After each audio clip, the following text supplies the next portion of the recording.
మన రిషికొండని ఎలా తవ్వేశారో చూసాం. అసలు రిషికొండ ఎందుకుందో తెలుసా? సునామీ లాంటి ప్రళయాలు వచ్చినప్పుడు ఆ అలల్ని అదుపు చేయడానికి ప్రకృతి సిద్ధంగా ఏర్పడ్డ కొండలవి. శ్రీలంక, తమిళనాడులో తప్ప ఎక్కడా లభించని ఎర్రమట్టి దిబ్బలు రియల్ ఎస్టేట్ వ్యాపారుల కోసం అతలాకుతలం చేస్తున్నారని దుయ్యబట్టారు. సహజ సిద్ధంగా అవి ఏర్పడడానికి 20,000 సంవత్సరాల సమయం పడుతుంది అని అన్నారు పవన్. మన ఋషికొండని ఎలా తవ్వేశారో, మన ఋషికొండ ఎందుకు ఉంది?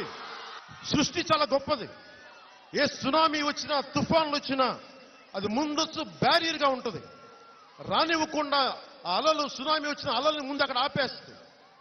అలాంటి ఋషికొండని చెక్కేశారు.